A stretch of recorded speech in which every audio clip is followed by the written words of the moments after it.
try to project. That you're trying to let the public know about, you might want to just turn your chair a little bit or something. I mean,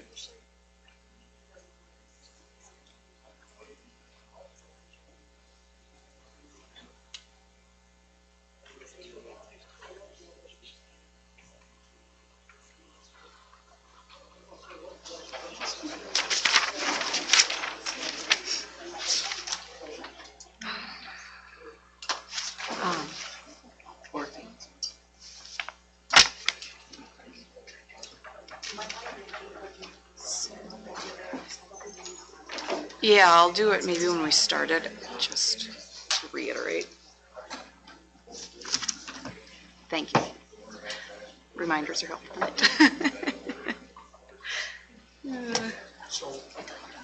And the staff is obviously protecting the staff, so that's the odds at least without what's going to happen.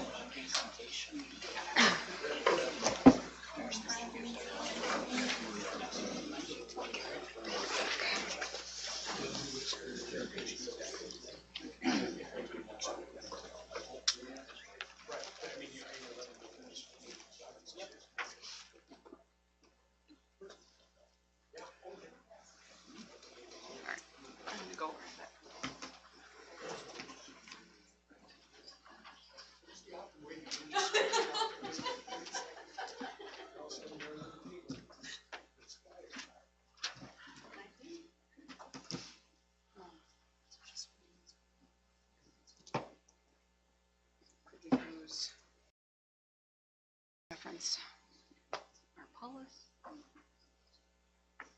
or is that aside?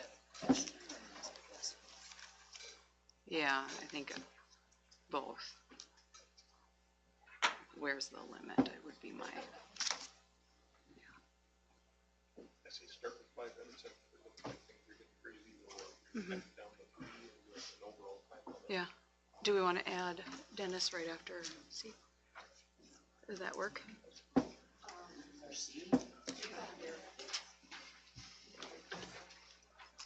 And he can go up to the podium as well, right? Up to the podium. I'll, I think I gave my pen away, so.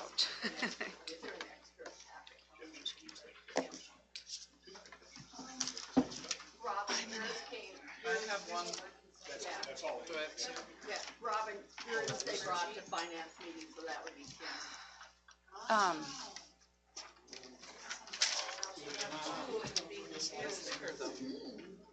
Oh, I'll get mine later. So I'm going to start the working session. Okay, I'm not sure. I think we'll just acknowledge him, let him up to speak. Does that seem reasonable? So I'm just going to start the working session, and maybe Mike's on too. Reiterate what I just said a little bit ago, is that if you want to speak to us tonight, we're asking that you do fill out this citizens forum request, front back.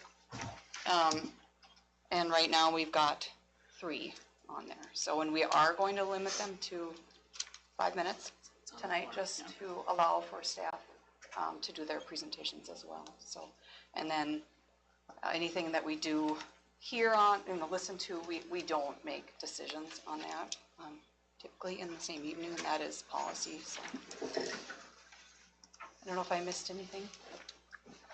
Okay, well, I'm going to call the working session to order again. And first on Citizens Forum is Georgiana Klostermeyer, and we are asking that, is she here? No. She was here, I thought. Okay. No. I don't see her. Yeah, where'd you go? Oh, did she think maybe it was the 7 o'clock one, do you think? I don't know. I don't know either. Okay, well, We can come back We'll to her come if to- she shows up. sounds good. Hunt. Moving right along. Moving right along. Katie Nelson. And this is regarding the lack of college counseling at Lake of the Woods. I do have packets for you guys too. I emailed them to you guys earlier today too. Thank you. Yep. Thank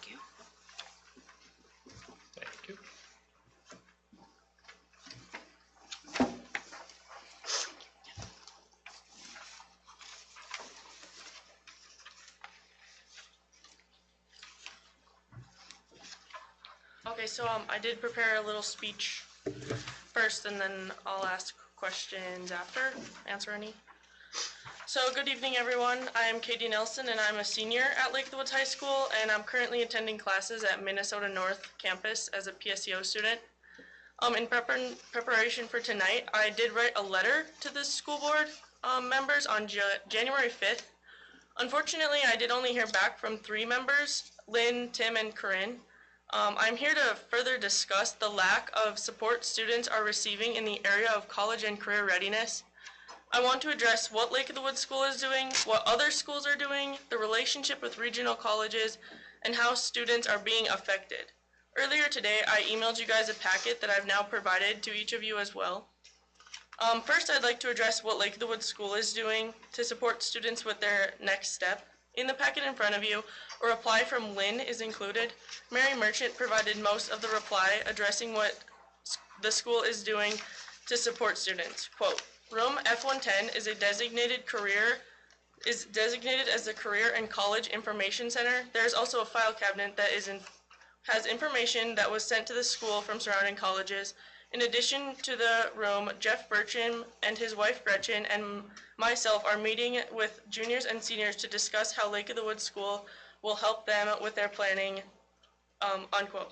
Mary also stated that she is available to students on a daily basis to meet with them individually or in a small group to assist with college and career planning, and information is communicated through the PA system.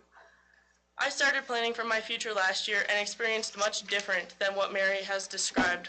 Luckily, with the help of Jeff and Gretchen and my family and an outstanding admissions representative at Minnesota North campus, I was able to make an informed decision to propose a PSEO opportunity.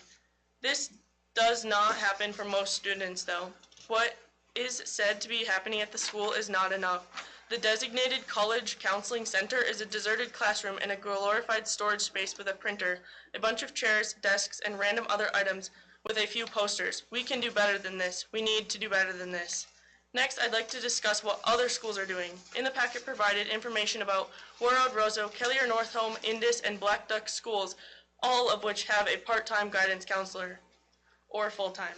I had the pleasure of speaking with Kim Haruba, the Warroad guidance counselor, to discuss her role and what Warroad High School is doing for their students. These include, but are not limited to, parent and student meetings, FAFSA classes, and unique beginning of the end presentation for 10th graders. She expressed that there is in-person events at the school in addition to their website resources have provided to be successful. Most of the area's schools websites provide helpful information such as junior and senior year checklists, videos, how to do FAFSA, available scholarships, along with clear intentions of how they are going to support their students, and so much more. To me, it is no surprise that we are losing students to these other school districts due to lack of support in this area. Next, Lake of the Woods School could be better at building relationships with regional colleges and career readiness. According to college admissions representatives, high school without a designated college and career counselor have low attendance rates when visiting their schools and a low number of applications to their institutions. Building and maintaining relationships with our regional college is crucial to the success of our students' future. On September 19th, 2022, the Minnesota Association of College Admissions Counseling hosted a college fair at Warroad High School. This was a huge opportunity for area students to meet reps from nearly 100 colleges. Lake of the Woods School was invited and did not attend. However, despite the short notice, Warroad, Indus, Roseau, Greenbush, and Badger schools all attended. These Minnesota education fairs happen every year all across the state. Whether the invite was late notice or not, Lake of the Woods School should have been aware of this regularly hosted fair. Although Lake of the Woods School missed the ball on the recent fair, I'd like to give credit to the community-hosted efforts such as the Reality Check event in 2021 and 2022, and the 2020 Alumni Career Connection event. There is more detail in your guys' packets describing what these events were and if you are unfamiliar with them. But the point I'd like to make is that these events were all coordinated by community members, not the school itself. Lastly, I'd like to address how this affects students, our main overall concern. I conducted a survey with my classmates. I've included information in your packets. As you can tell, From the survey, 100% of students want to do something as they plan for their future. 74% of those students have a plan to attend an institution of higher education. Navigating the college admissions process is confusing to most everyone. There is a long to-do list in order to complete a college application. The other 26% of students that plan to pursue careers are just as important in helping with their career shadowing opportunities and job applications. How do you expect students to just figure it out when adults have difficulties navigating these same processes? When students have a plan, they will do better in school, prioritize graduation, and increase mental health. 85% of Lakewood high school seniors believed that a college counselor would be beneficial for students. I speak on behalf of my classmates when I say we do not feel prepared for our post-secondary plans due to the lack of support in our school. In conclusion, this is a long-standing issue that needs to be addressed.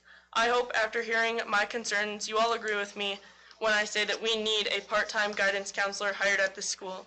I thank you guys for taking the time to hear me out. I know as a board you try to make the best decisions for students, and that's why I feel I had to bring this to you.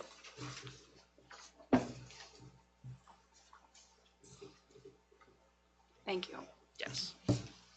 And I have extra packets, anybody?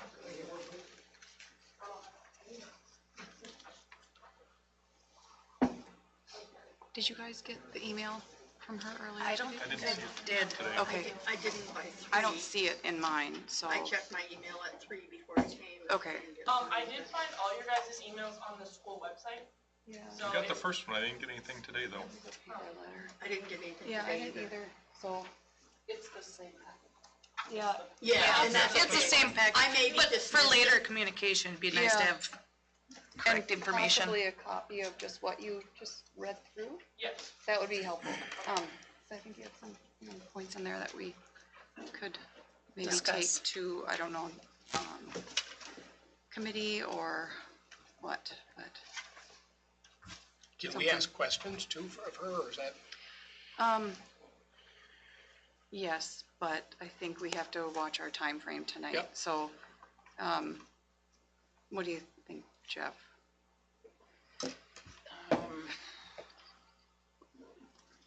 Because we could run into this, No, or, I'm not trying to create something Just there, give I us just, 5 minutes for questions. okay, yeah, I Fair mean, enough. put a time frame on it or Yep. something. Yeah. You don't mind standing up there, do you? I mean, that way, I mean, there are some people at home, and you did well with it, so I don't mean to force you into an uncomfortable situation. One of your words was long-standing issues, with this. Yes. And I know you got older brothers. Would they Yes. echo that sentiment in terms of their generational? I love that you said that. Maddie, did you guys have a school counselor? No, I graduated 2014, Cole graduated 2013, Cody graduated 2016, my sister graduated 2017. There's not been a counselor in school since then. I mean, I'm thinking of, obviously, the numbers when the school was quite a bit bigger, like when my kids were in it back in the single digits of the 2000. I can't honestly say if we've ever had, in that time even, was there a career counselor? Because at that time, there were a lot of kids going off to college. I mean, I think that was part of the, but I don't think that there was a college counselor per se, at least in the formal sense of it, even at that time when there were, kids, maybe more kids going off to four-year schools. Well, just simply more children in the school. Right, maybe the percentages are the same, I don't know. Yeah. But you couldn't tell me like when the last time we had a college counselor, that's what I'm asking, I guess. No. Could any of you guys on the board Mike tell me? Leahy was the last. It's been a long time ago. I would say late 1990s. Yeah, so I mean, quite a Yes. bit Yeah. back. And why that position wouldn't be there anymore? I mean, was there do you remember if there was a conscious effort I to think that was abandon it? declining, back then there was lots of declining enrollment and lots of cuts and. But you guys, Indus has a part-time council. They have way smaller numbers than you have. These other schools are somehow covering it. How come we're not? Yeah, and I'm not looking for an excuse when I say that. I'm just wondering how long ago it was. Was there a conscious departure? And like you say, probably budget cuts and everything else, something like we'll even talk about tonight. I'm But super old. I graduated in '94 and we had a full-time guidance counselor. yeah, The Leahy guy, would that make sense? Same one? No, it was Randy Nelson. I had Randy when he started like freshman year, but then he was gone. And But I then can, it I went can to say, Brian. and I don't mean anything, I can say he didn't guide me at all, so. We had meetings with him. Yeah, He was forced to do meetings, I assume. Yeah, but then someone took it over after him. Jeff, is there so we already have some work in this realm happening at the school. Is that something that group, Mary, Jeff, Gretchen? Yeah, we'll have to look at what we're offering, how we're offering it, and we can Yeah. contact some of these schools and see what they're doing differently, And I guess there's always room for improvement and ideas, but a lot of times it's been the high school principal that's taken on a lot of the scholarships and that role for.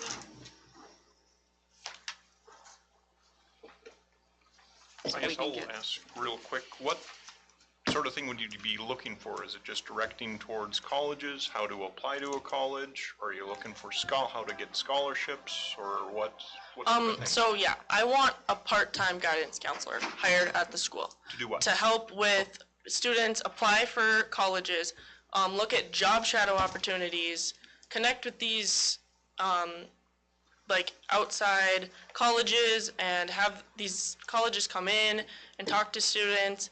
I really encourage you to look at the packet and see what the World counselor is doing. Her name's Kim, and she's doing amazing things. She has scholarship nights, FAFSA nights to help students apply for this FAFSA, help students apply for scholarships, get them into, she's even doing shadowing opportunities. She's doing meetings with the 10th graders to get them like worried about what they're doing. She's doing a whole bunch. And even some of the college counselor that I talked to that goes to Kelly or in Northome and part-time in Indus, she's doing like ACT testing, ASVAB testing, those type of tests, ACTs. She's doing a whole bunch. The role of the guidance counselor isn't just strictly for 2 grades, it's for the whole high school. Did you reference that the right way, like are there schools sharing that guidance counselor? Yes, so their school is. So Kelly or Northome, she's there like Monday, Tuesday, Wednesday, and then she's going to Indus Thursday, Friday, every week. So both schools have a part-time guidance counselor.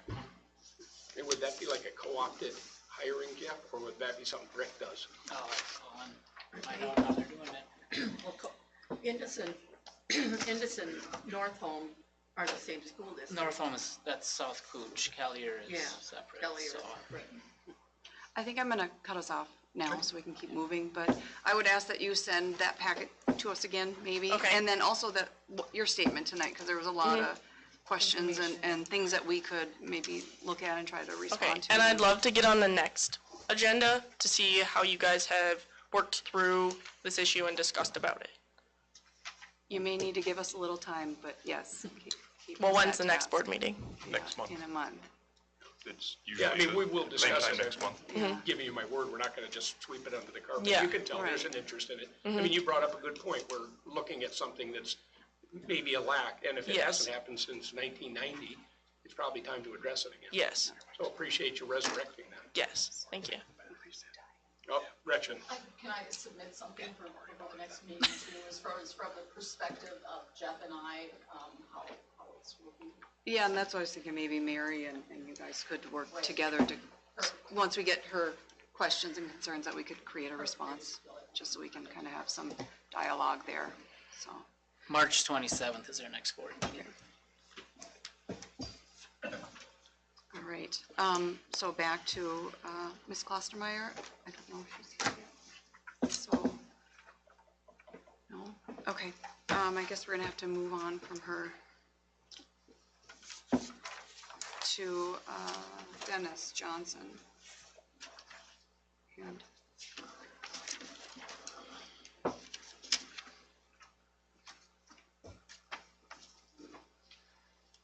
I had talked to Corinne, I don't know, last week or a couple weeks ago. about what types of meetings are allowed in the school.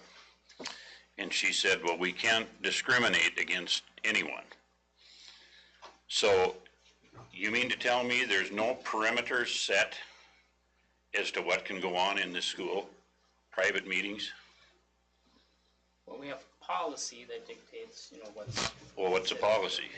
I have 3 of them that would, I don't know if they're the right ones, so. Equal access to school facilities. 902 is use of school facilities. Well, I can tell you what groups have met here after school and before Well, school. that's fine. Okay, But what about in the future? I mean, what if somebody comes in here and says they want to have a Nazi meeting in school? You cannot discriminate against that? well, there's criteria that you look at as far as if it's a hate group and stuff like that, yes. A lot of them will say it's not a hate group. What do you say? Well, that's something I'd have to, Yeah, you know, I'm not trying to pigeonhole you on anything here. But I'm concerned about what will go forward with this kind of stuff in our community. what kind of stuff are you referring to? Well, I mean, if anybody can come in here and say, we want to have a meeting in the public school, and, you know, kind of just drill it to the students, not to the general public, you know, where parents are maybe excluded from some of these things. I mean, that's a real concern of mine. I mean, I don't have children in school anymore. I don't have grandchildren in school anymore. But I do pay a lot of taxes in this county. And I want to see things stay what represents the county. I mean, I'm not trying to put this political, but if you see the way Lake of the Woods County voters have voted over the last few years, it's very conservative. And the values are what I would call family values. So I would just like to see you guys put out some kind of thing as perimeters of what can happen. And I don't think parents should ever be excluded from what's going on in any meetings that goes on in this school. Thank you. Thank you.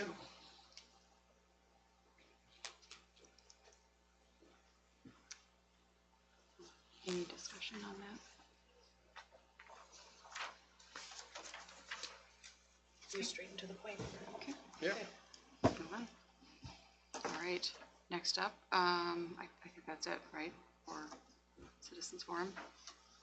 So we'll move on to board committees. Nobody else has to, Nope, we had no other, Oh, George. yeah, right, okay. She's done here. okay, school forest. I'll take it if you want. Go for it. I gotta get money. School forest was, once again, always one of the fun meetings that you get to go to. And we are actually somewhat solvent, which is one of the real highlights of it. Actually, I think we are giving money back if some of you are paying real close attention to this, but our current balance was in arrears, or was a little overblown, and we had to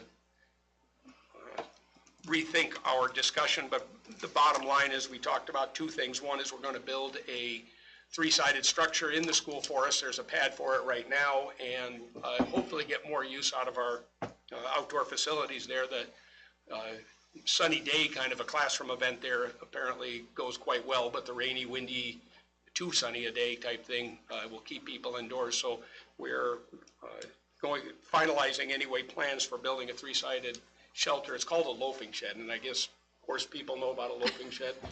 I thought it was poorly named because I mean, what 12-year-old kid doesn't want to go out to a loafing shed? I mean, what's he expected to do there? But anyway, that's in progress, and the Mrs. Haspargen's class is going to undertake the building of that building. So we're in the process of getting materials and a few other, as a matter of fact, there's a good crowd of you here. We are looking for a few other capable adults to be part of that process, to oversee the building of that, being involved with the kids. So something to look forward to. And then secondly,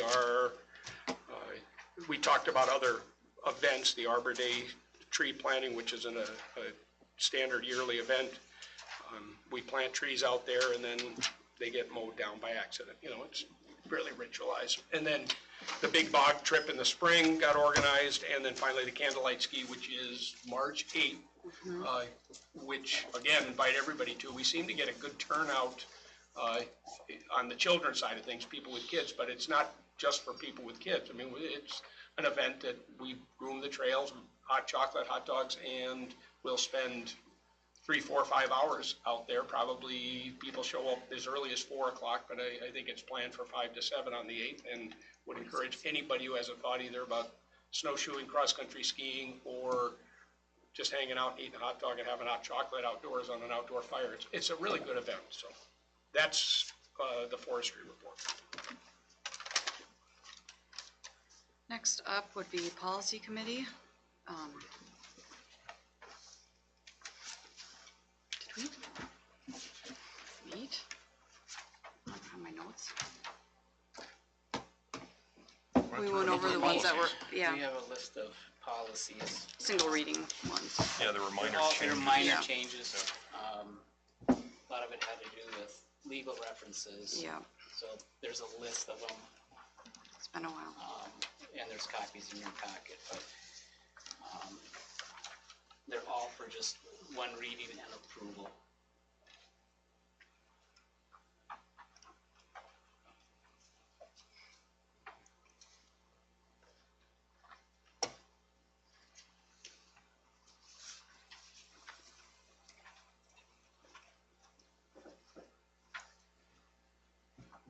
Yeah, nothing major on that.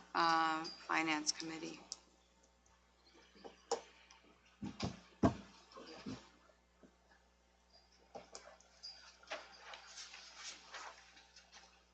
Okay, so just going over our revenues and expenditures for the year. Our year total revenues are as follows. Our state revenue received is $480,712 higher than what was originally budgeted. That's due to the buffer in enrollment that we had planned. So enrollment is slightly higher than what we had budgeted. Our federal revenue is at 25% received for the year. Our grant draws for quarter 1 and quarter 2 were completed in January, but will be received in February. Our food service has received 54% of our budgeted revenues for the year, and we are on track to finish higher than what is projected. Community ed has received 22% of our budgeted revenues for the year, and that will level off at the end of the year once we complete the transfer. I did list on our finance report each grant and how much was expended and drawn for quarter 1 and quarter 2. USDA Supply Chain Assistance Fund 2 grant, we did receive $12,951 in December, and we found out we will be receiving an additional $8,000, and we haven't gotten that yet, but it will be coming. We also will be receiving $6,000 from a Farm to School First Bite grant. What we do is the funds are used to purchase from local vendors, so I believe we'll be utilizing a local rice vendor and then also a local meat vendor that meets the requirements of the grant. So we will purchase food from them, and then we're able to get reimbursed from the state. For our expenditures, our salaries and wages are at 52% expended for the year. Our employee benefits are at 60%. They're running a little bit higher than we anticipated. Our capital expenditures are $59,498 over budget. But this was anticipated due to our chiller project being $20,000 higher than what was budgeted. And also the chiller project was originally budgeted last year to be be under ESSER, like the federal grant, but the application wasn't complete, so we just moved it to being a capital expenditure. We also do have, I believe, over $400,000 sitting available for capital expenditures right now, so we'll just reduce that a little bit this year, because we'll be receiving over $900,000 in revenue this year for capital. Our student activity accounts, I attached the balance, It's 90,000, what were you saying this year? just over 90,000. Yeah. Yep, and then I believe we are at, well, I said, we're currently $59,498 over budget. Yeah. Over budget, over the 90,000. She did say 900. You said 900, that's the Oh, only I'm reason. sorry. That's the only reason. Half the I'm board jumped sorry. up and cheered, didn't you? Right, sorry about that. So I did type up a document for our student activity proposals. I will need the board to approve payment to AAA for the following. Would you like me to review the document, or does everyone have it? All right, we've got it in our, it's in the packet. Okay, perfect. So following our audit, we just need to get some of our accounts cleaned up. Old accounts closed. We'll be transferring some funds, so I went through and listed each account and the balances for each. So if you have any questions on that, let me know.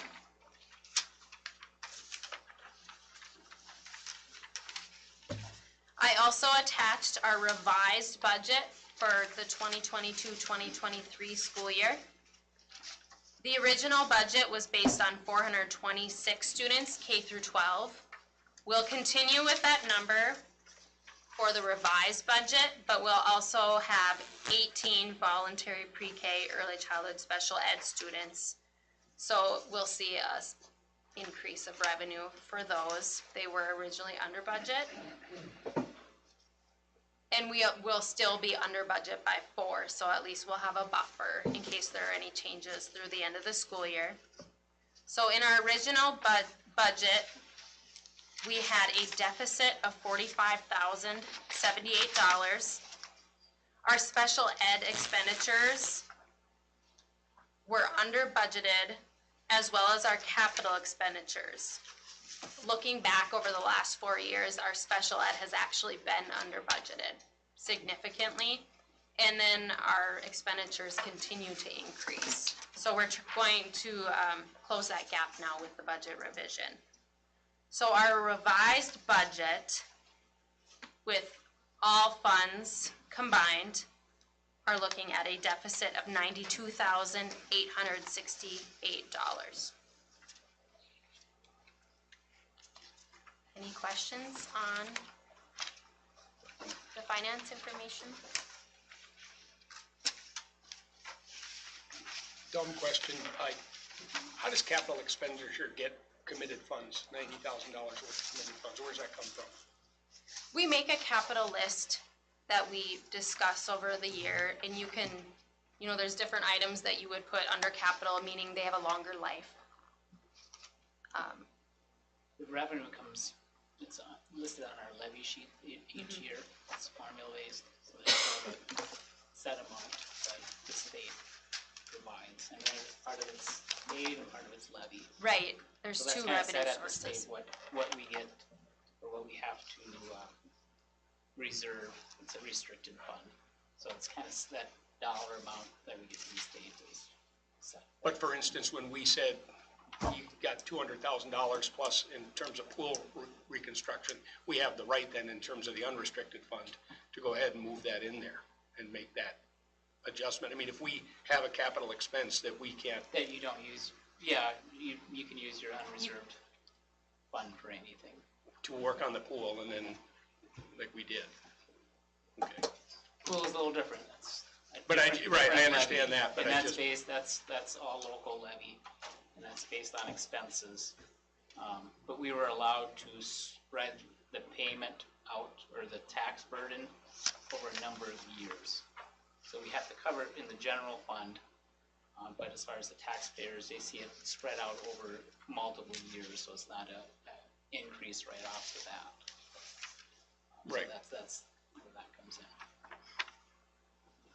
Pool's gonna pay us back, basically. Like, pay capital back. Eventually.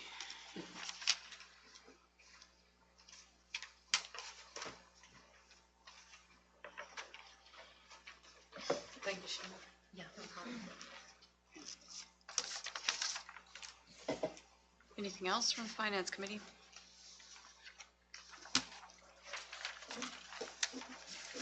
Next up, we have Superintendent's report.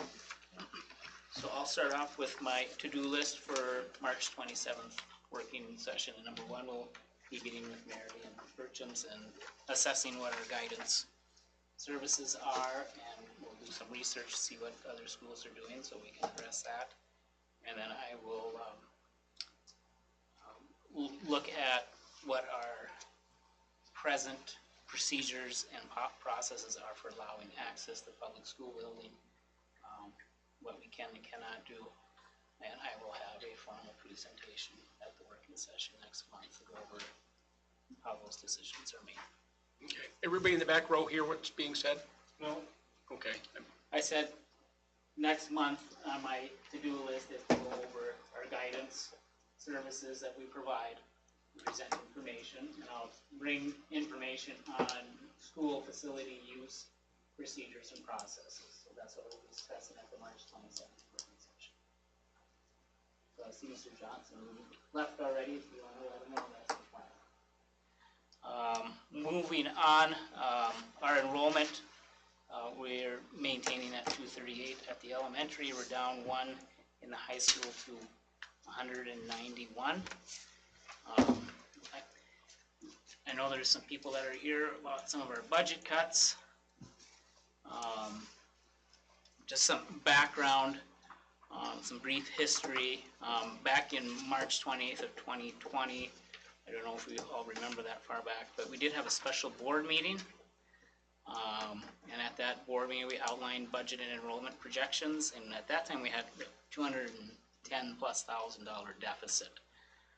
We did implement some cost savings of about $200,000 for fiscal year 21. That included kindergarten in one section. We had several retirements, such as an English and Spanish teacher resignation that we absorbed. We consolidated a bus route, and we did not renew our ODC contract, and that person provided some clerical support work in the district office. Also at that time, we talked about fiscal year 23 and projected a further budget reductions because of enrollment. So the fact that we're sitting here today looking at some budget reductions is not necessarily a surprise. And if you look, this is from our audit. It's our 10-year general fund. This is our Fund 1 balance. And it's kind of color-coded with committed in the light blue, non-spendable in the yellow, restricted in the red, assigned is in the green, and then unassigned is the blue. I'm not going to go through all my bullet points that I sent out in the board packet. You can read through that. But if you look here, this dip here was because of enrollment. But if you look at just our overall general fund balance, other than 2021 and 2022, you can kind of see where we've kind of stabilized. The different fund accounts have changed a little bit. You can see that our unassigned has gone down, while at the same time our restricted, such as we just got done talking about capital outlay, those have gone up. You know, right now we have about a $400,000 capital outlay fund balance. What happened here is this is the federal and state ESSER dollars for the COVID. I believe total was like 1.2 million. A lot of that we had to submit applications, we had to identify what we were going to spend it on, and it was kind of restricted on what we could or could not. But that accounts for this jump in our general fund. And this is, we're still spending on some of those federal dollars, and we might even have some going into fiscal year 24. spend that down. What I'm trying to get to is we take the federal COVID dollars out of the picture and we're still kind of in this predicament right here. We're not in dire straits, but if we don't do some timely adjustments as we move, it can snowball to where we are in trouble. Any questions on this? Why did the restricted get so increased over the course of that 2-year period too? It's how we spend the dollars. If we buy a bus out of our unassigned rather than capital, those dollars go up. Which we for did. unassigned. 2 years ago, I thought we bought a bus. Buy or lease? I think we've been doing leases. We've been trying to pay out leases and get to a point where we just buy them every so often.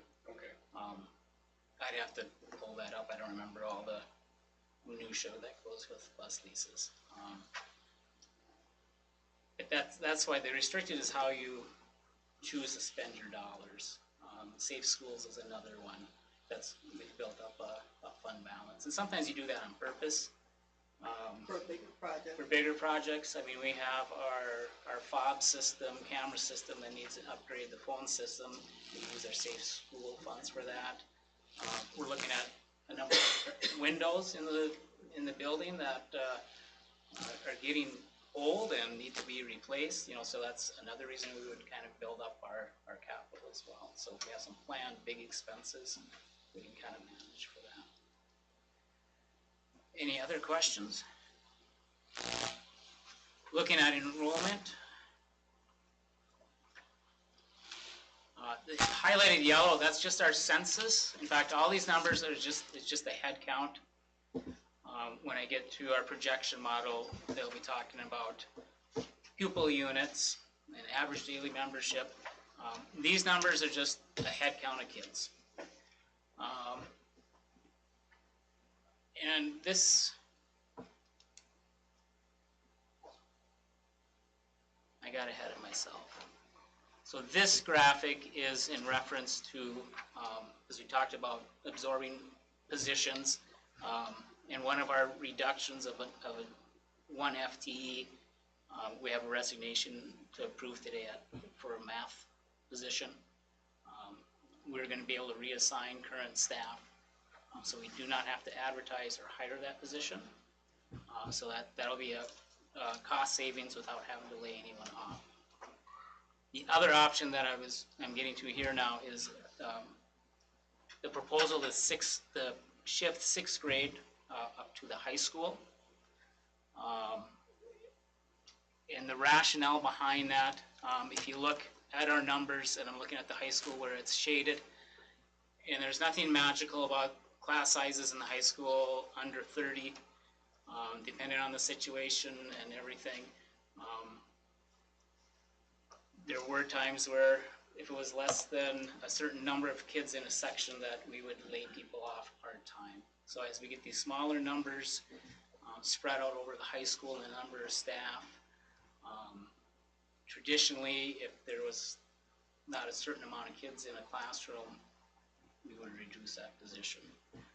Shifting the 6th grade up will help eliminate having to do that.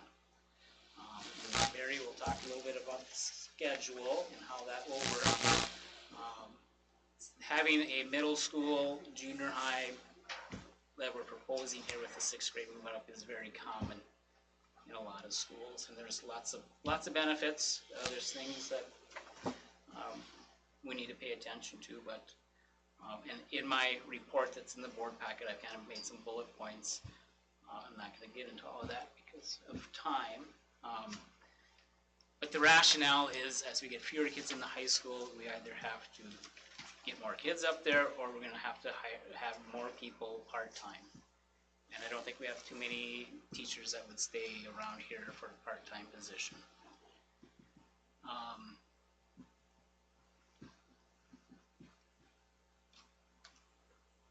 This is a draft schedule for the high school. You want to talk about any of this? Sure. Okay. Want me to just dive in? Just dive right in. So, looking at bringing sixth graders to the high school, really looking at if that would happen, talking about middle school, sixth, seventh, and eighth grade, and then our senior high, ninth through 12th grade. Looking at the schedule, components that we would want to leave very similar. So for example, sixth graders would have their own homeroom, so they would begin their day and end their day with a homeroom teacher. So it'd be that person to help greet them, get them organized, so they'd have a base classroom. And looking at, for actually our sixth, seventh, and eighth grade, moving their lockers down to the F wing way down where Mr. Larson is, and those math classrooms. So that area really would be sixth, seventh, eighth grade with their lockers together. And then now how we have our seventh graders, they have that one locker hallway, and then they're moved over to the other side of the hallway, and then keep that same locker all the way through. They wouldn't switch lockers until they went to ninth grade. So then it'd be those 9th through 12th graders. And they'd still have their locker bays together where it'd be 9th grade, 10th grade, 11th, and 12th. But it would be more the senior high school students together with their locker bays, and then the middle school students with their locker bays together. If you look at the schedule, like kind of in the middle, just above Robin's head to the right where it says period 5 in blue, study hall with 6th graders. That would be a time where they can work on SEL, really help with the homework component, and then even looking at that as a time to get some additional AR time. It'd also be a time where I discussed it with Mrs. Storbeck, because one of the great opportunities for our 6th graders is going to be they would all be with a teacher who specializes in that subject area. So looking at that as a really good opportunity for them. And then in visiting with Mrs. Storbeck during that 5th hour, as you can see, it's her prep. She's the top line up there. Looking at the option and opportunity for our 6th graders to get art from a specialized teacher a couple days out of the month. And we look at splitting them into half a group with that time, so she could have a smaller group to work with them for individualized instruction.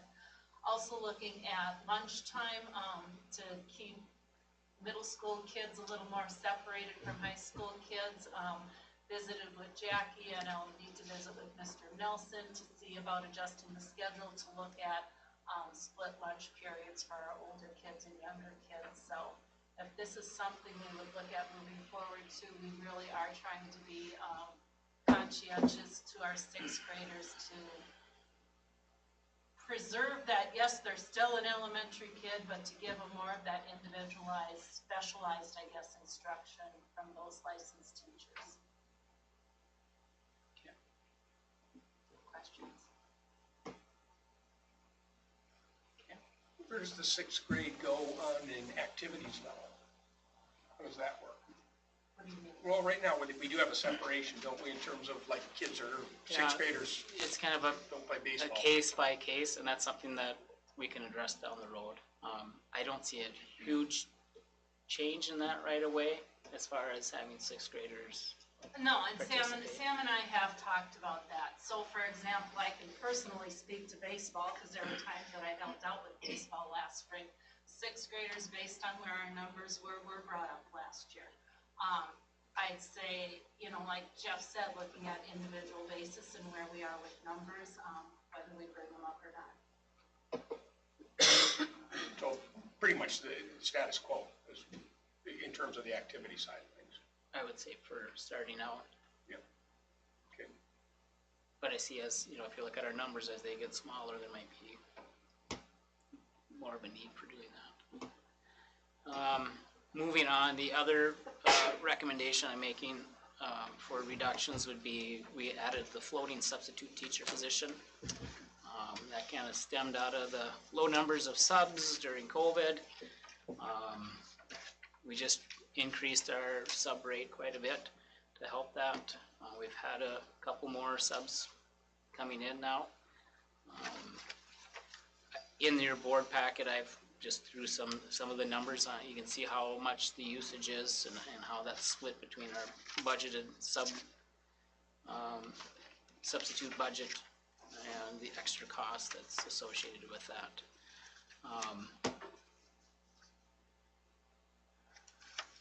I'm gonna pull up our projection model. So, and this is when we meet on Monday to go through our budget with a fine tooth comb, and we'll be looking at this, but this is just a couple, excuse me, a couple of options that we're looking at with different assumptions. This is just one that we've tried.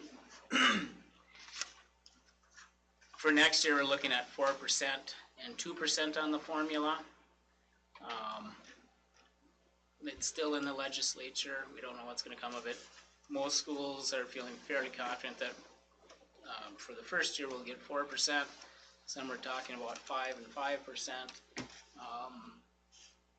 But this is just, you know, assumptions that if we get the 4 and 2%, and we do these 3 cuts, and that's keeping elementary K through 5 all in 2 sections for another year. We do have a couple small classes there, but we can preserve those in 2 sections. You can see that for this first year, revenues over expenditure, we have a positive $354,000. You can see the impact on our unassigned. We're at 1.0 million right now. That bring us up to 1.3. That's still shy of our 25% goal amount. And it shows how much more we would have to cut to get up to that 25%. The 1.3 would be at that, was it 2 or 3 month was the other recommendation that the auditors had made. The second year, you can see the revenues over expenditures. You can see where our fund balance actually goes down a little bit, or for our unassigned. And you can see almost $500,000 additional cuts we would need to get our fund balance up to 25%. So that's just the first run. The second run with the same assumptions, other than we're looking at 4 and 4%. You say it would be very generous. You can see the revenues over expenditures, and you can see our unassigned balance. The second year, it would maintain a 1.4, which is over the 2 or 3 month buffer, but we were still not up to that 25%. In fact, that would take some significant reductions to get that up in the near future.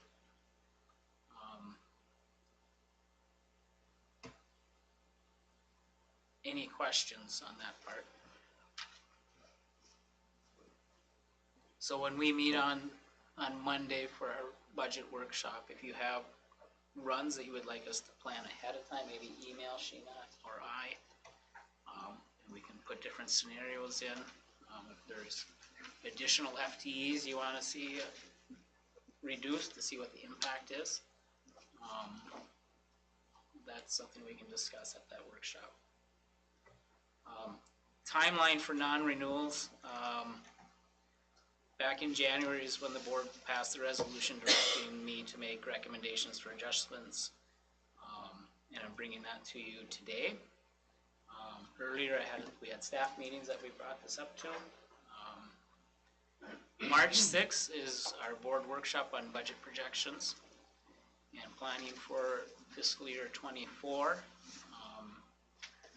March 10th, I would like to be able to, if you move ahead with my recommendation, there's 2 staff I would have to notify for non-renewal. I'd like to be able to do that earlier in March than wait later.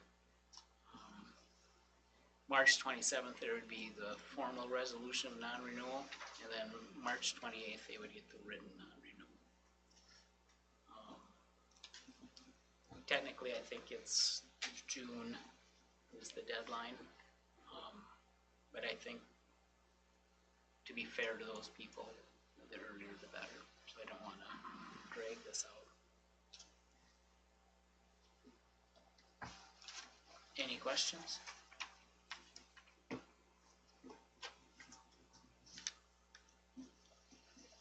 The movement on the variance is the number that I keep looking at. I mean, you referenced, getting back to 25%, but I don't see that as a realistic one-year goal. I mean, I don't think we ever did. No.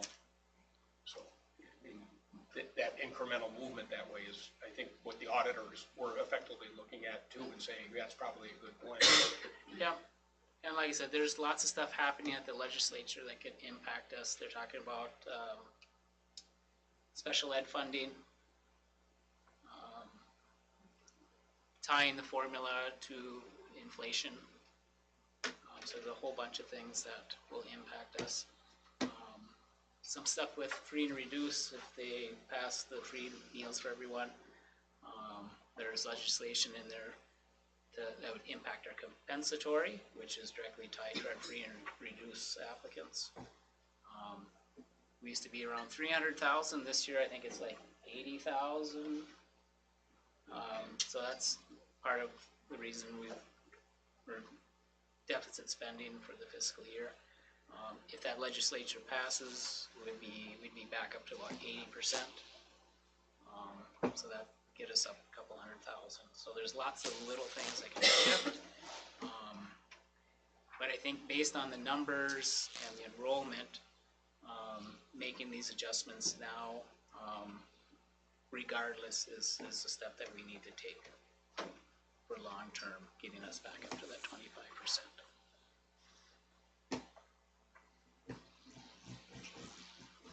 That's all I have, unless there's questions. Any questions right now? So March 6th at March 6th at 4 o'clock work for everyone? 4 o'clock? Is that okay? The room is aware of that too. You said that at the beginning of the meeting, didn't you? The room is aware of that. Yeah, it's a public meeting. It will be posted and, yeah. And the goal is to go through this a little more in depth and have some time to talk about it. And Yep.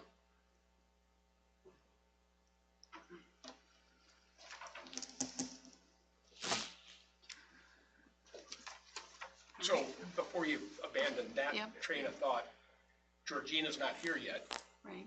She was listed as somebody who was going to, I think subject matter was, The budget. would Staff like to address the reductions. board regarding proposed staff reductions. Yeah. Am I missing out on some of her recommendations? Is that something that she was put up here as a presenter for the group that's here right now? Am I missing something, or was she just doing that individually? That was an online submission, and I believe she wanted to address specifically the DU student position, which at this time is not on my recommended list. So, as I stated before, I did do internal meetings with staff, and we looked at worst case scenario for the, I just didn't know if she was a summary person or had been asked to stand up in front of the crowd or something. No. Just wanted to address the Okay. student's position, I believe. Don't quote me on that, but I believe that's what she had indicated, so.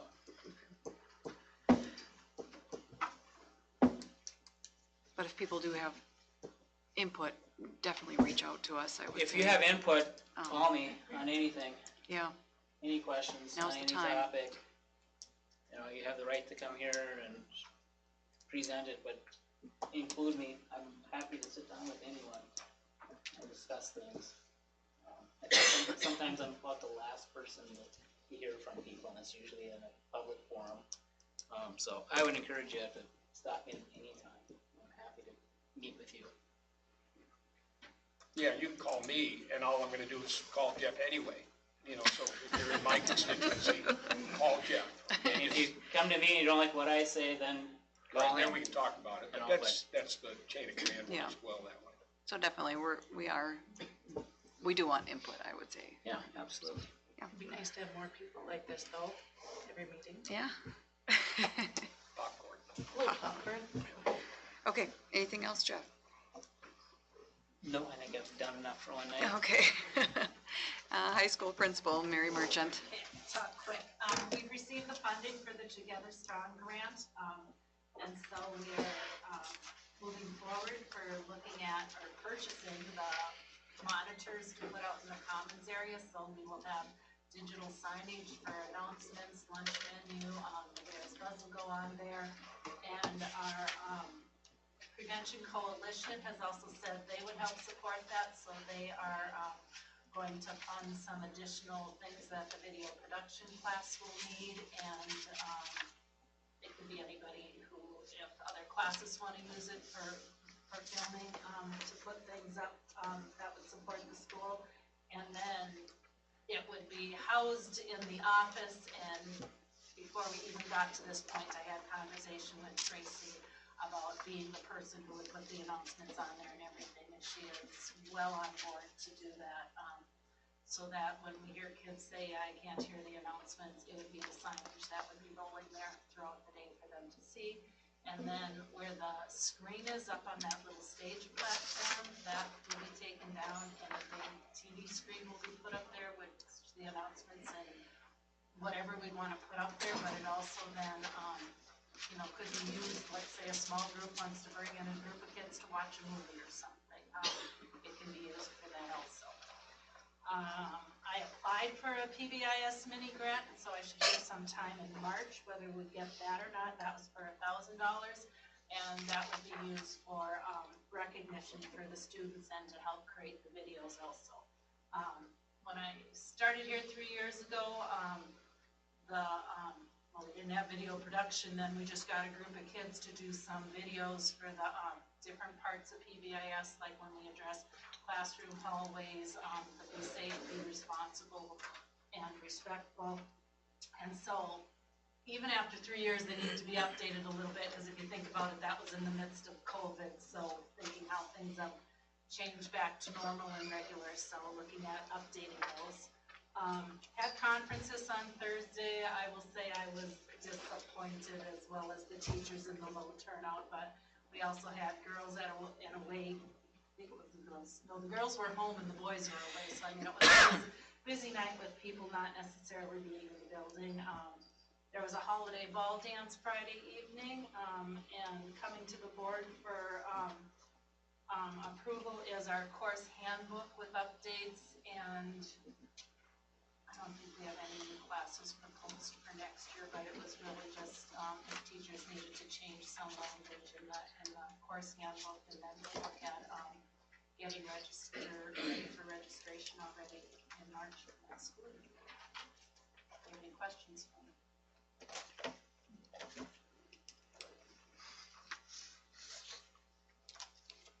Any questions?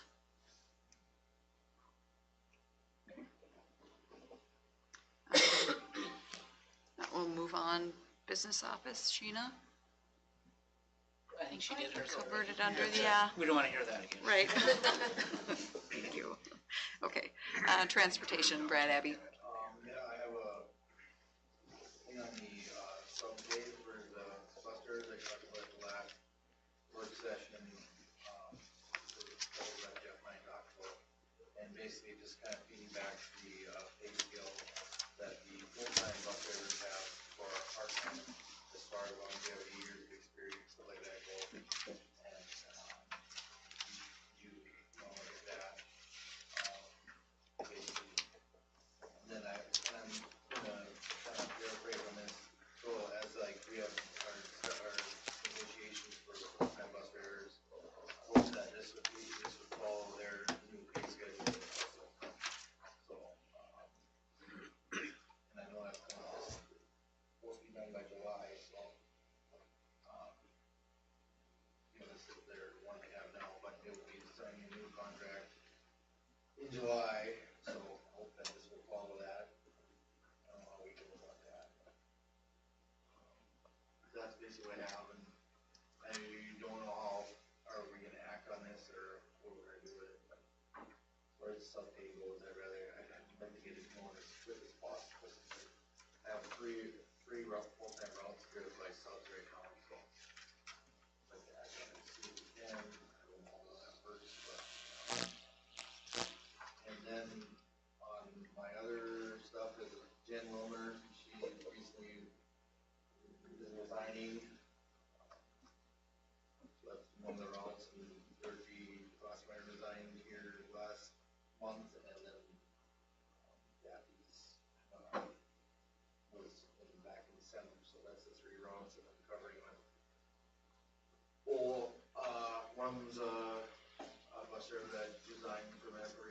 back to drive, part-time with permits up for the route for the rest of the year. And, the other three ones that resigned recently also are gonna still be on the sub list, so I'd like to get them, right where they're at. That way it kind of alleviates any who's where and what, so.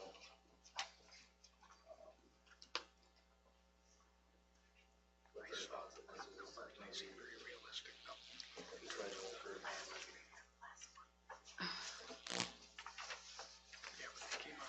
So it's not on, It's, no. it was not on The agenda. action, because we just got the information, we can, Yeah, the board wants to move forward, otherwise we would do it at the next board meeting.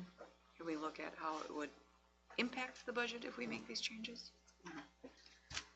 Seems like, We can, but I'll be honest, I'm not sure what else we can do with getting sub-drivers. Okay. Quite honestly, so you're saying it's a, I would recommend that we do it? would do it. The way the numbers were presented, you had a chance though to look at them from a business office, at least say, okay, No, you haven't gone through that. okay. We can go with the working, March 6th. We can report on it at the, That would be at the good. workshop. Right now, I'm gonna advertise as a workshop. If we wanna do action items, we can do it that way as well. Then it'd be a special board meeting.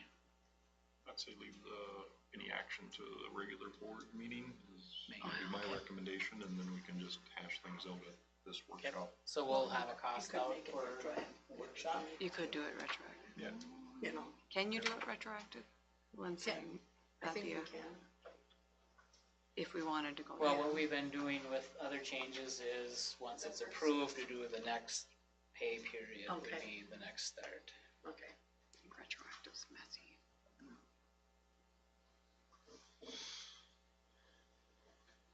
So, And I will say, just on another note, and side note, just for further thinking, that before COVID, we had about, 10 routes. We had 11 before, now we're down to 7, and it's fed route, it's only 1 hour a day, so it's 2 hours, or 1 hour per transportation, so it's 2 hours a day. So we're down quite a bit on our, the buses are a lot fuller, and the routes are a lot longer, so. That being said, Well, and we could advertise March 6th as a Just a special meeting. special board meeting. And if we don't make a decision, it can always be moved. I mean, you can just say we're gonna Advertise this- table it. We'll have a That would give special us the meeting, we'll option. have it And if we're an not action ready, item on the we table agenda, it. and the board can always move to table it. Yep, I think that would maybe, Yeah. could move it quicker too. We'll do that. Okay. And on another note, we did receive our cameras from the Stop Arm Camera Grant. They're bus garage up in storage, and they got dates worked out for, installation. I'm trying to fit it between the school being done with and our DOT inspection. Trying to get it all put in before that happens, and that's supposed to, tentatively, this can take about 10 to 12 days, that'd be right after school gets out in the beginning of June, we'd get going, I think it's tentatively June 5th, so. I guess my question for that, are they gonna be high enough resolution you can see the license plate number of the car blowing That's it? what they say, as I told them, I said, the cameras we got now are pretty good, but, broad daylight, sunny day, and we still can't read license plates, so, I'm hoping. I know one thing is I got some cameras on the inside that are more of like a, an angle, fish eye lens. There's some blind spots, you can put a lot of cameras, and the camera's gotta be in a certain position, so the DOT will give them, these are more cameras to put in, more property to have.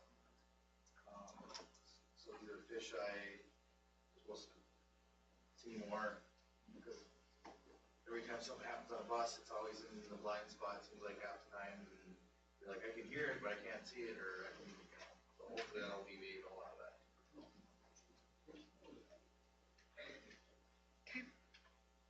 Anything else?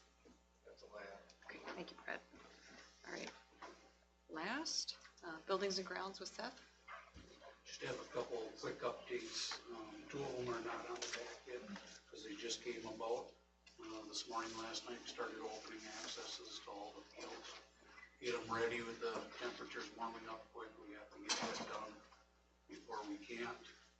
So my crew's been really working diligently and trying to get that so we can get ahead of the game so we can keep sports work going on schedule this spring.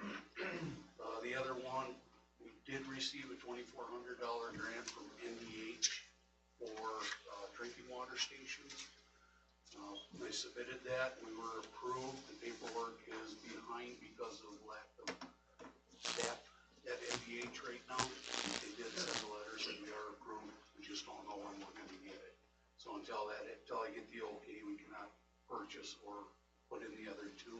Once I get that okay, we're ready to go on that one. The last one is the FEMA update. They're moving forward, pushing forward for the parking lot and driveway to get that repaired to cover that. That one's moving forward, and track damage, that one is on hold right now. They're, I don't know, disputing or discussing which best route to take at this point. That is where we're at with those right now. Who's they in the track dispute? That is FEMA itself. But who are they discussing it with? Like There's like 7 different levels within FEMA that they have to go through. Internally. Yeah, internally. You want an impressive bureaucracy? Work with FEMA. It's impressive. Yeah. We're still working it with the highway department, and so I feel your pain. So, But the track is a functional piece of equipment at the moment. I mean, I know you have some lane issues there, but you could run a track meet there. we could by shutting 3 of the 9 lanes down. And going around, I know you do the snow plowing on the ball fields and then, but on the track, you run around with the snow blower. Yep. Will that cause a problem with that soft spot or? No. No bench on it all. As long as the ground is frozen, that happened last spring. We got frost in the ground. It's, should be just fine. Okay. Anything else for Seth?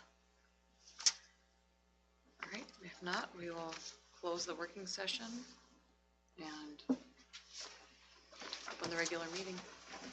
You guys need a break? Not usually. You want to announce the meetings one more time, people are leaving, just like Monday is, go ahead, too late, isn't it? It's already, Put in the paper. yeah, sorry.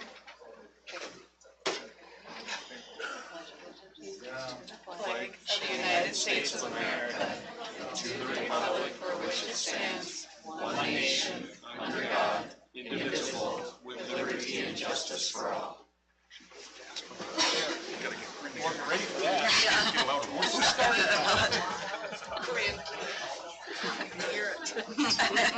We're still down here gabbing. I'm not used to all the background. attention. Right. Didn't you see my lips moving? Okay, I need to get my, Yeah, you better Cheat wait sheet. till the brouhaha gets out of the room. there you go. Woody's gonna talk, he's trying to round stuff up. Oh. My battery's dead, pretty much.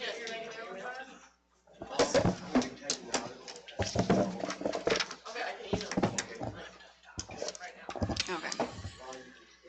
So the Georgina one, like I said, I don't mean to beat that into the ground, that's, I think that was her own individual. yeah.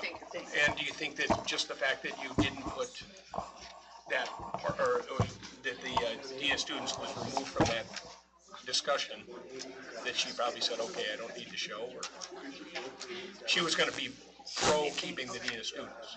Okay. Fair enough. Okay. Well, I'm gonna call for a motion to Yeah. approve the agenda. That's something Are I'll there make a any motion for additions? that reason a few years ago. Or second it, whichever. I'll Okay. second. Got a motion to approve the agenda? A second? I'll second it. Boyd got it. Robin and I Yeah. fought over it a long time ago. Any discussion, any additions? If not, I will call for a vote. All in favor? Aye. Opposed? Okay, motion passes. Board presenters, we don't have any. This one, right? Okay. Not that I'm aware of. Written communication. Okay, so we've got the letter regarding post-secondary planning from Katie Nelson. We don't need to go, that's just listed on here as a, got it, okay. Lake of the Woods Education in Minnesota intent to negotiate letter from Ms. Tangy. And we haven't set a date or anything on that yet. Okay. And then the MSBA spring training brochure. That's in the file. Yep. Okay. Let me know if you need help with registering for anything. Got it, all right. Nothing else under written communication, no old business listed. Looking at new business, looking for a motion to approve the January 23rd, 2023 board meeting minutes. Make a motion. I'll second. Okay, motion by Boyd, second by Robita. Any discussion? Call for a vote, all in favor? Aye. Opposed? Motion passes.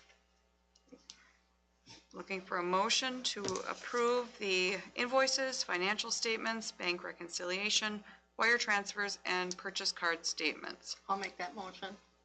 Second by Lyon. Motion by Ellis, second by Lyon. Any discussion?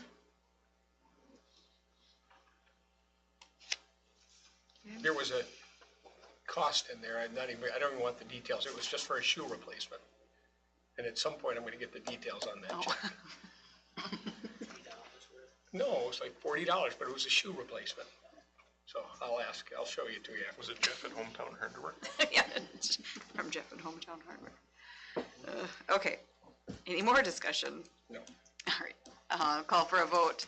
All in favor? Aye. Opposed? Motion passes.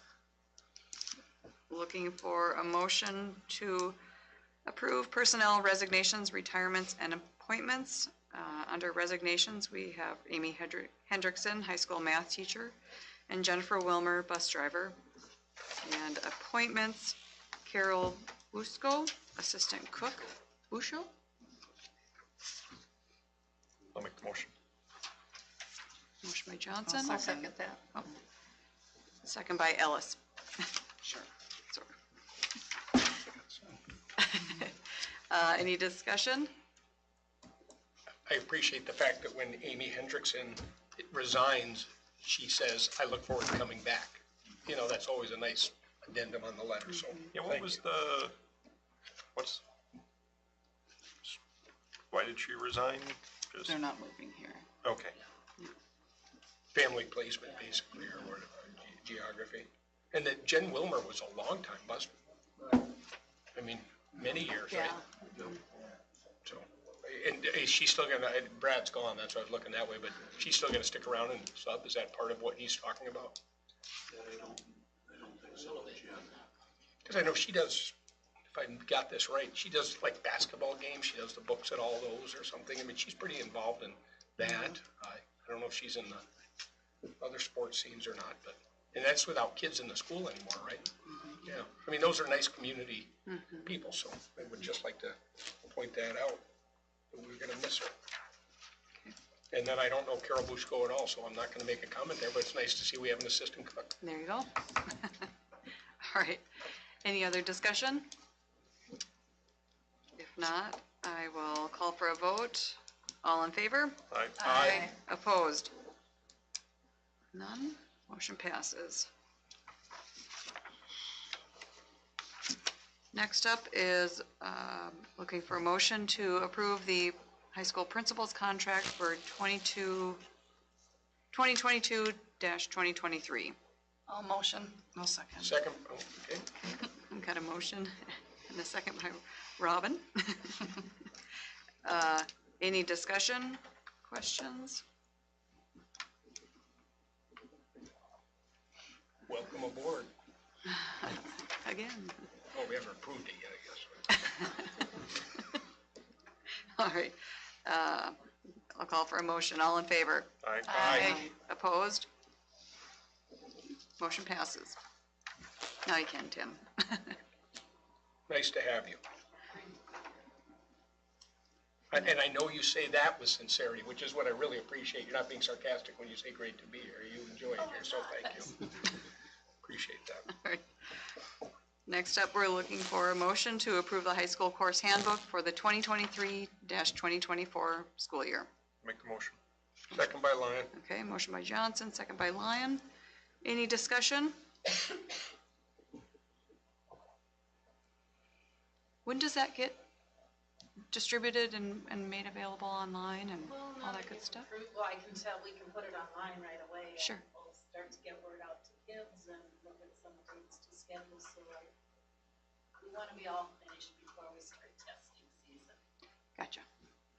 Okay. Thank you. All right, I'll call for a vote. All in favor? Aye. Opposed? Motion passes. Next up, we're looking for a motion to approve and adopt the following policies, and these are all single reading, correct? Okay. So we got 101, legal status of the school district, 104, school district mission statement, 201, legal status of the school board, 202, school board officers, 207, public hearings, 208, development, adoption, and implementation of policies, 209, code of ethics, 210, conflict of interest, 211, criminal civil action against school district, school board member, employee, or student, and 212, school board member development. Okay, for a motion, Make the motion. Johnson, Second by Lyon. okay. Any discussion? So those are just minor changes, single, and that'd be why it's single reading, so. All right. Okay, call for a vote. All in favor? Aye. Aye. Opposed? Motion passes.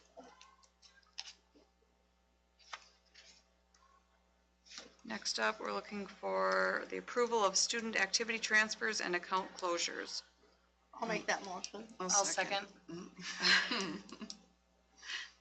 Okay, Carla can have it. Jump ball. All right, got a motion by Ellis and a second by Robita. Any discussion? Is this, obviously it is, but I mean, does this end the ongoing audit question that we always had, or will this recur again? No, this ends it. We should end it. Yeah, because we just won't have all those accounts open no more with random stuff going on. Right. Okay. So next time we have to, next December, when we get into the audit, we should not hear that student activity fund We should again. not. I mean, because that's been a recurrent thing for Yeah. many years. As far as inactive accounts, and as long as we follow The policies our and- documentation and purchases, that's. But Sheena said they were going to be on the sheet still, but just showing zero, right? Well, For- those, the accounts we close will be For on, the remainder of yeah, this year. will be on the list that goes out to the Because we teachers can't and to the officially board close them until Okay. year end, yeah. Till you get closed out, I suppose. Okay. But we have documentation for those, when we close those. Right. So that should, if the auditors have. Okay, good. Any other discussion? Call for a vote. All in favor? Aye. Aye. Opposed? Motion passes.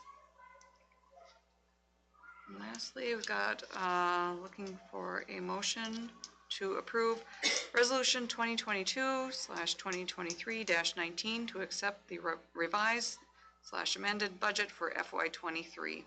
Make the motion. Second by Lyon. Okay, Johnson and Lyon. Any discussion?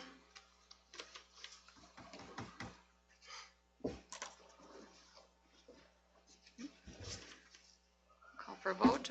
All in favor? Aye. Aye. Opposed? Motion passes. Any other business? Adjourn the meeting at 7:25.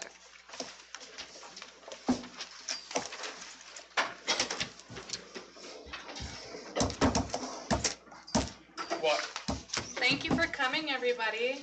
I was just gonna ask, when could we look forward to some designation or discussion in regards to policies? Well, specifically which policy? But I mean, Meetings in